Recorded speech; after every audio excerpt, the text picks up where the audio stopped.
m'attendais à ce qu'elle réattaque.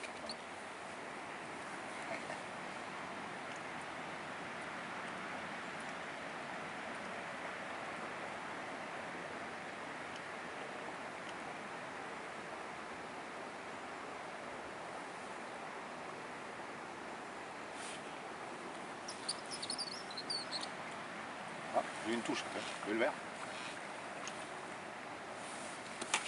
J'étais pas vraiment sûr.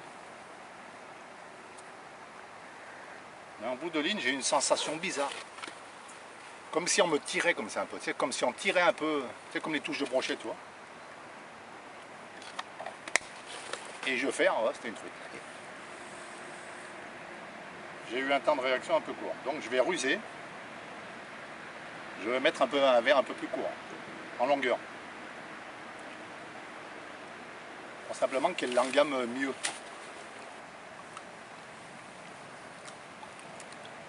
Ah oui, ça...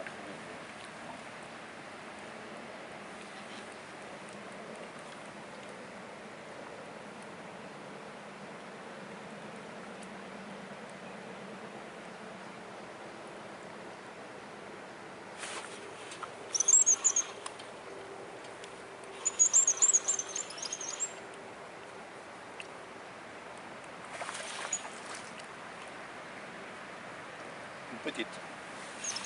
J'aurais cru que c'était une grosse, tu vois.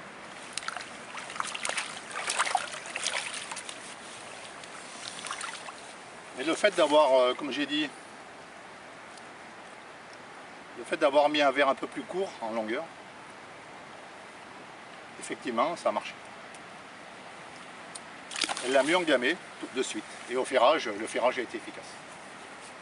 Parfois, il faut ruser. Je m'attendais que ce soit la grosse, tu vois.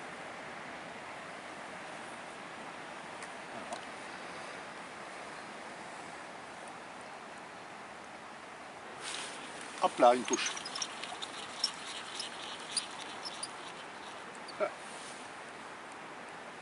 Voilà ce qui reste du verre. 1 cm de verre. Bon, alors là, comme c'est un petit verre, je vais ruser, je vais en mettre un très long. En fait, c'est pour surprendre le poisson, qui ne voit pas deux fois la même chose. Donc je vais essayer de faire l'inverse de la première truite que j'ai prise. Il ne faut pas s'évertuer à faire les mêmes choses, hein, la pêche.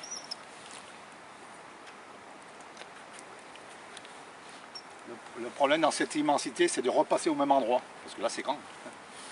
À 50 cm ou 1 mètre près, c'est pas facile. Là, je suis un peu loin. Voilà. Je pense que là, je devrais pas trop mal.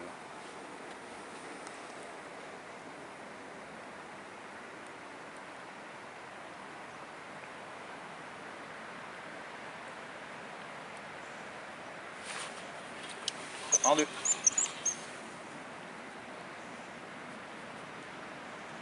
C'est bien ça, ça a marché. Donc la première truite, je l'ai prise avec un verre assez court, je vous ai expliqué pourquoi, pour la surprendre. Et celle-ci, donc j'ai laissé le même verre pour repêcher derrière, parce qu'il n'était pas trop abîmé. Hop, elle a décroché, bon, c'est pas bien grave. Donc j'ai pêché avec le même verre, là, cette truite. Donc elle m'a bouffé un verre, là, la deuxième truite sur sa touche. Et donc il n'y avait plus de verre, donc je l'ai changé le verre, j'en ai mis un beaucoup plus long. Et effectivement, elle a pris, c'est simple. Parce que la truite, elle ne voit pas deux fois la même chose. Ça la surprend et elle se dit pourquoi pas. Elle prend la part. Il faut se mettre à la place des truites sauvages comme ça qui sont très méfiantes.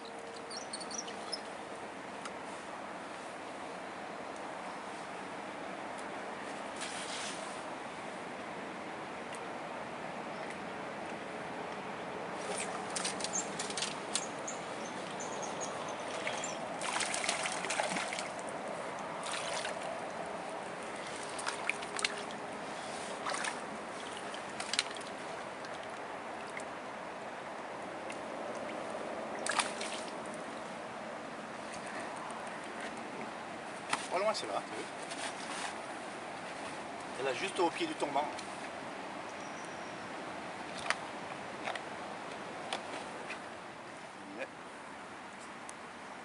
J'en ai un tournevis.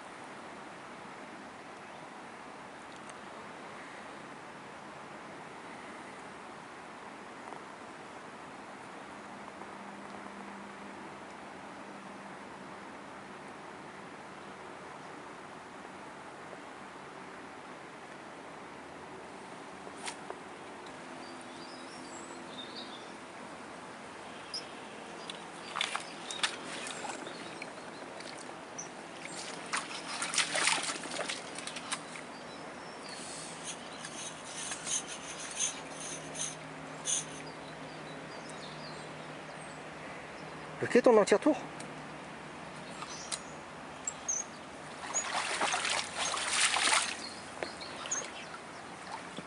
Ça a bloqué là, je n'ai pas compris.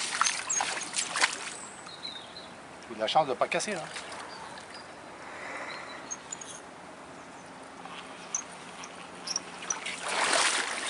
Oh la vache, ce sous-marin.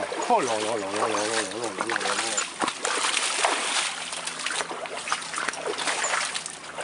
Oh là là. On va pouvoir y arrêter.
Ah, pareil, j'ai un sous-marin là.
Ah, j'ai mal au bras, je te dis pas.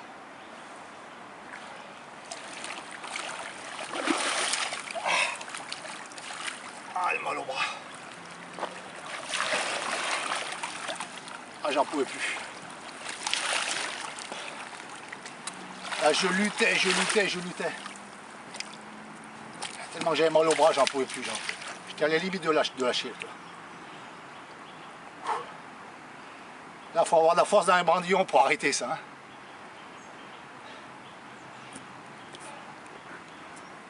Comme je disais la dernière fois, c'est le pot de terre contre le pot de fer. Le pot de fer, c'est elle. Et moi, je suis le pot de terre. Ça tourne. Regardez un peu la beauté de ce poisson.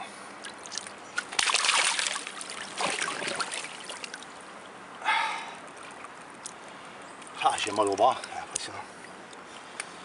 tuer. Regardez un peu ça. Regardez cette beauté. Regardez le bec qui est là. C'est un mâle. Regardez la largeur. Elle brille, non?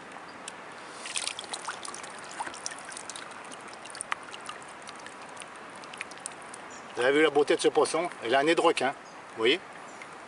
Le dessus du nez, là. Un nez de dauphin, pardon, pas de requin. Regardez un peu cette bête. Vous avez compris pourquoi il m'a fait souffrir?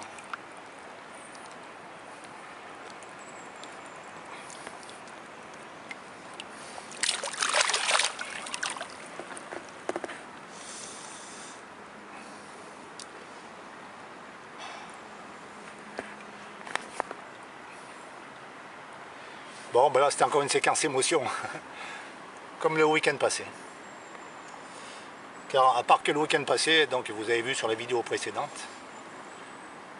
qui est datée du 6 septembre, vous avez pu voir que j'en ai perdu une bien plus grosse qui faisait environ 70. Et puis la deuxième d'à peu près de cet acabit, hein,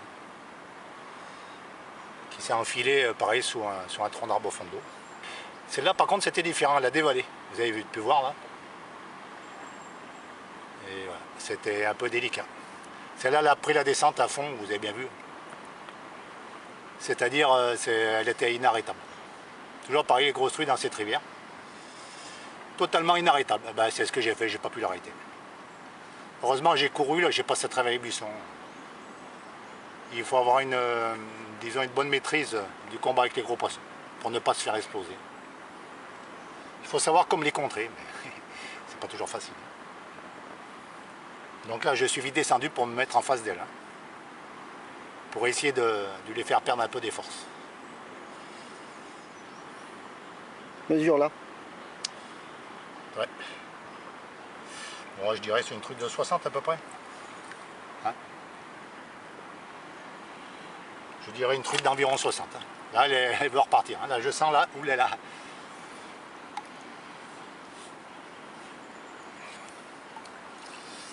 Là, je sens que ça va repartir. Là, il y a du steak.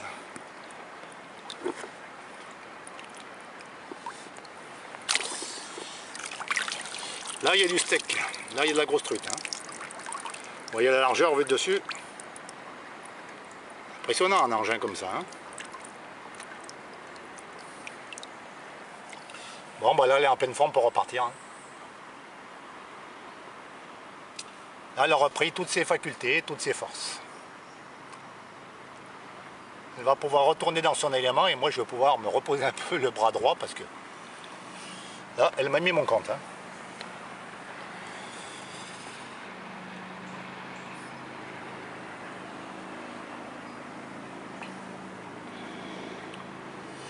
Elle m'a mis mon compte.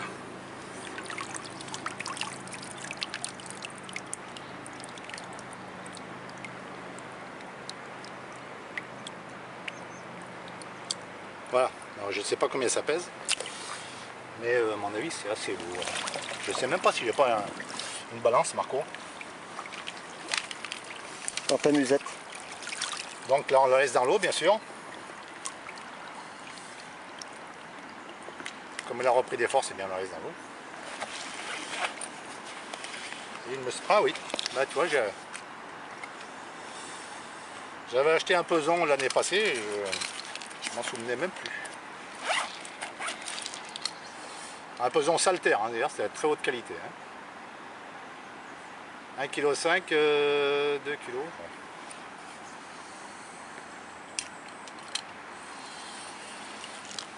Là, il y a du poids.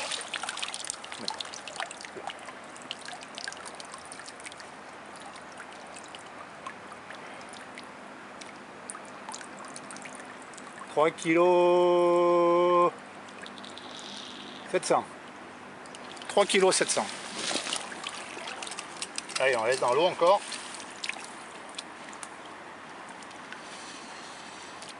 Voilà. Donc je la redresse. Hein. Quand je la tiens dans l'épuisette, je la remets droite. Hein. C'est-à-dire qu'elle ne se déséquilibre pas. Hein.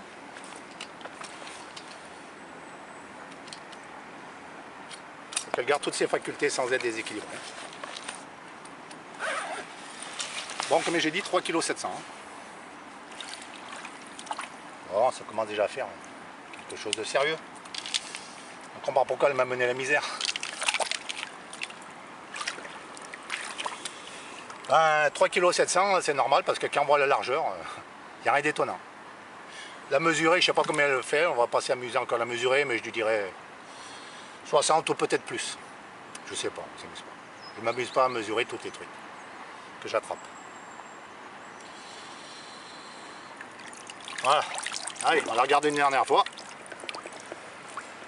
3,7 kg. Avec un nez de dauphin, on voit bien. Hein. Voilà, allez. Bon bah voilà. Dépêche-toi, ça va couper. Allez. Tu la vois là? Oui, oui.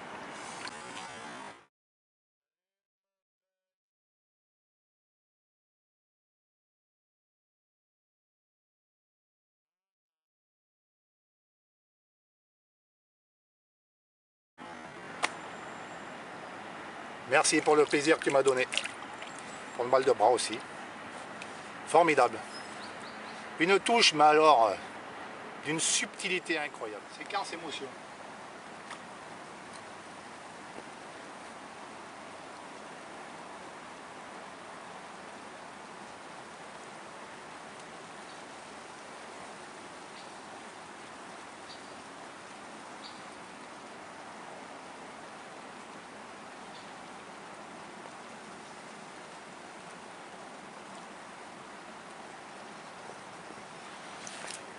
Merde, raté. Oh putain. Hein?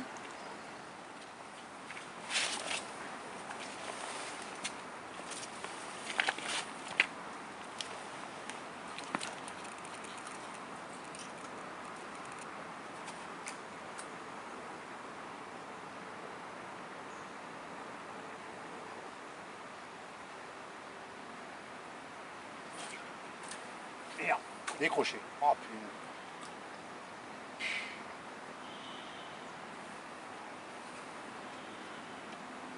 Manger le verre.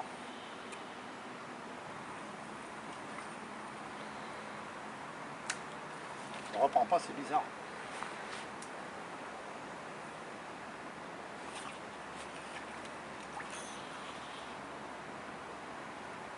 Une autre. Il y en a une là, et il y en a une autre plus bas. Mais celle qui est plus bas, elle n'a pas repris. Elle n'a pas repris. Ça, c'est une petite. Ça. Une petite. Hop, décroché. Petite qui est déjà pas vilaine, mais bon. Enfin, c'était une truite de 28 un peu. C'est pas une grosse. Non, mais il n'y a pas de cette truite. Oh. Oh, la beauté de ce poisson. Incroyable. La beauté et la méchanceté de ce poisson.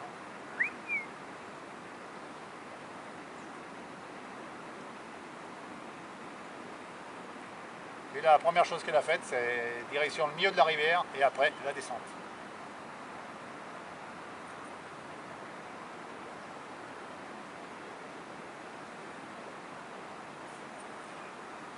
Voilà. Elle a pris le milieu de la rivière et la descente. Elle est où? Elle est où? Ah mais elle est là. Elle est revenue carrément près du bois. Qu'est-ce qu'elle me fait celle-là là? Oui, je disais la grosse truite, elle a pris. Elle a pris le milieu de la rivière. Quand je l'ai piqué, elle est restée un moment dans le rochement. Après, elle a foncé dans le milieu de la rivière pour avoir toute dans le lit de la rivière. Puis après, la descente. Et toi, tu étais bien rikiki à comparer de la grosse. Enfin, tu retournes grossir un peu. Celle-ci, je viens d'apprendre en bout de ligne.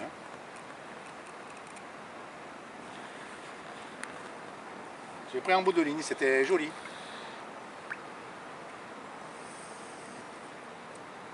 Là, c'est quand les poissons ils suivent en fait. Hein. Ils voient l'appât qui dérive au fond. Et comme ils n'ont pas faim, ils ont pas envie de se nourrir, ben l'appât ils le suivent sans le prendre. Et si on sait faire certaines choses, eh bien on arrive à le prendre. On arrive à déclencher la touche. Mais bon, voilà, c'est des choses que j'ai appris à faire avec le temps. Quand les poissons les suivent, il y a des choses à faire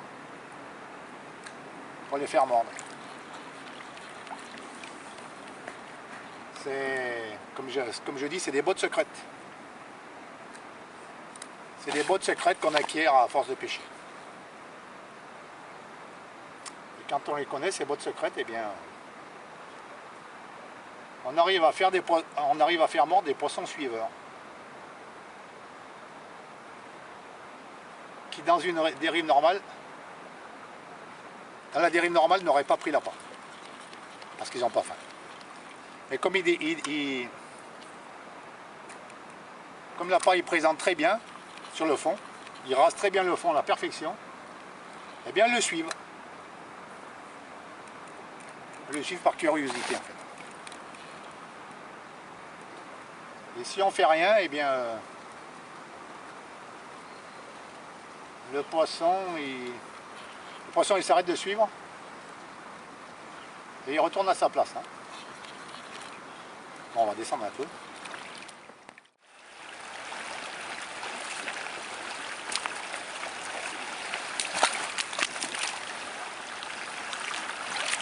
Bon, et bien voilà, la journée se termine. On va rentrer à la maison et après avoir quand même passé une journée inoubliable quand même.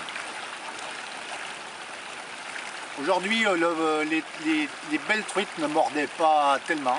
J'en ai fait quand même. Mais en majorité, pas des grosses truites. Hein. Les plus grosses devaient faire, je sais pas, peut-être 27, 28, je sais pas combien. Je sais rien. Et bon, je m'amuse pas non plus à compter toutes les truites que je fais dans la journée. Mais enfin bon, c'était quand même pas une journée extraordinaire. Par contre, où elle a été extraordinaire, c'est avec la grosse truite de ce matin. Donc je l'ai pesée, elle faisait 3,7 kg au peson. Donc on enlève le poids de l'épuisette, ça fait 3,5 kg. Donc vous allez peut-être voir sur la vidéo, je verrai ça au montage, quand je mettrai ça sur mon logiciel de montage. Vous allez peut-être voir que c'était quand même une truite assez exceptionnelle. Extrêmement large, extrêmement puissante. Une truite avec un nez de dauphin. C'est-à-dire il y a la tête comme ça, après ça baisse, et puis ça fait un petit replat, comme le nez d'un dauphin, hein, ça fait un replat comme ça. Souvent c'est les vieilles truites, les mâles qui prennent le nez de dauphin comme ça. Donc elle avait des points rouges, c'était absolument phénoménal. Donc la bagarre a été énorme. Hein. Au début quand je l'ai piqué, la touche était vraiment, il fallait vraiment savoir que c'était une touche. Bon, enfin j'ai ferré, bon, c'était bien une truite. Elle est restée un moment sur place pendant 30 secondes. C'est-à-dire quand on les pique, ces grosses truites, elles ne savent pas trop. Puis elles sentent qu'il y a quelque chose qui les dérange. Quand on tire comme ça, puis au bout d'un moment, elles comprennent. Donc là, elles deviennent méchantes. Elles comprennent qu'il y a quelque chose qui les tient, elles se sentent perdues. Donc ensuite, la truite, elle est partie dans le milieu de la rivière. C'est-à-dire dans le lit de la rivière. Le lit est énorme. Hein. Elle a pris le lit de la rivière au milieu et elle a descendu comme ça, à fond. Donc je l'ai suivi comme j'ai pu. Et le problème c'est qu'il y a un endroit, il y avait un buisson. Il a fallu que je passe à travers le buisson, donc je n'ai pas cassé la canne, je n'ai pas tordu les anneaux de la canne. Et le problème c'est que à l'extérieur du buisson, il y a le lit de la rivière, il y a 5 mètres de fond. Alors j'ai fait très attention de ne pas me faire emporter par le courant, parce que dans cette rivière, quand on tombe, on est mort. Avec les waders, on est mort. Là, bref, du coup j'ai réussi à descendre beaucoup plus bas, 200 mètres plus bas. Et j'ai réussi à me mettre en face de la truite, hein, pour la combattre. Donc quand on se met en face, on arrive à la tirer comme ça, et elle a fatigué. Donc on est beaucoup plus maître de la situation. Enfin bon, on a réussi à l'épuiser quand même après bien des émotions. Donc vous verrez peut-être sur la vidéo, c'était quand même une truite exceptionnelle. Un animal absolument fabuleux. Je pense que c'est une truite avec le collègue, on va s'en rappeler longtemps. Une truite absolument merveilleuse. Une largeur large comme ça, les reins larges comme ça, un poisson tout en puissance, c'est un poisson absolument magnifique. Alors dans une journée comme ça, même si en règle générale j'ai pas fait des grosses truites, mais une truite comme ça suffit à embellir une journée comme ça, bien entendu. Il n'y a pas besoin de prendre 130, beaucoup de truites, il suffit d'en prendre une truite de 3,5 kg, ça suffit à embellir une journée. Voilà. Et bien là je vois qu'il y a du tonnerre. On va s'en rentrer à la maison après quand même une journée quand même assez exceptionnelle avec la prise de cette grosse truite. Voilà. J'espère que sur la vidéo vous aurez vous ressentirez un peu les mêmes émotions que j'ai ressenties avec la prise de cette grosse truite. Parce que quand je l'avais dans la main, que je le regardais cette truite, c'est absolument magnifique. Quand on regarde un animal comme ça, qu'on le sort de l'eau, c'est des moments dans la vie d'un pêcheur exceptionnels. Voilà. Eh bien, on espère que dans les prochaines sorties qu'on fera, on espère qu'on arrivera encore à repiquer un animal comme ça. Mais voilà, dans une rivière comme ça, elles sont dures à prendre parce que elles peuvent être n'importe où. Parce que là, la puissance est démesurée. Voilà, bien on va se rentrer. Et je vous dis, bien peut-être à une autre fois, avec l'espérant une belle séquence émotion aussi. Voilà. Au revoir.